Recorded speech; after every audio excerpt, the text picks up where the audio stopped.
পুরাটা বিশ্বকে জানাই দেন এই যুদ্ধ চলবে চলবে চলবে যতদিন না আমরা জিততেছি। এখন যেই অবস্থা হইতেছে এটাকে গণতন্ত্র বলা যায় না। মানুষের ওপর যুদ্ধ হইতেছে, মানুষকে মারতেছে, এটার পর কিভাবে আমরা না বলবো যে এটা গণতন্ত্র না রণতন্ত্র? রণতন্ত্র মানে হইতেছে পুরাটা ওনারা যুদ্ধ বানায় রাখছে। সেই যুদ্ধ এবার আমরা দেখাই দেবো যুদ্ধ কাকে বলে। স্টুডেন্টের গায়ে হাত দেওয়া, 5-6 জন স্টুডেন্ট মারা, এসব মেয়েরা কি পাইছে? এবার তার থেকেও বেশি জিনিস আমি দেখাবো। আমরা কি নয়তো শান্ত থাকতে মাঠে নামছি? প্রথমে শান্ত ছিলাম, শান্ত থাকতে দেয়নি। এবার আমরা বোঝাবো যে 18 জুলাই আমাকে ইন্টারভিউ দেওয়ার পর ওদিকে আপনি ওখানে ছিলেন কিনা সারাদিন? হ্যাঁ, সারাদিন ছিলাম।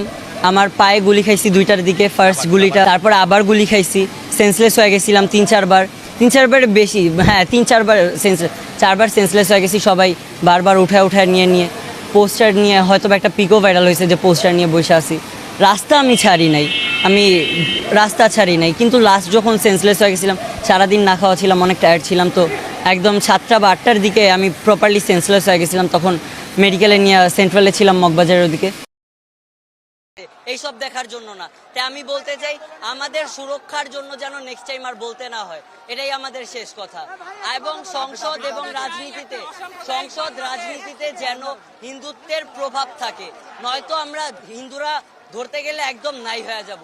আমরা বিলুপ্ত হতে চাই না, তাই বাংলাদেশের রাজনৈতিক কার্যক্রমেও হিন্দুদের রাখতে হবে, এইসব মাথায় রাখতে হবে। আর ধর্ম বৈষম্য যেন রাজনীতিতে না পৌঁছায়, রাজনীতিতে যেন ধর্ম বৈষম্য না থাকে, এটা খেয়াল রাখতে হবে। দ্বিতীয়বার আমরা স্বাধীন করছি, তৃতীয়বার আর স্বাধীন করতে চাই না।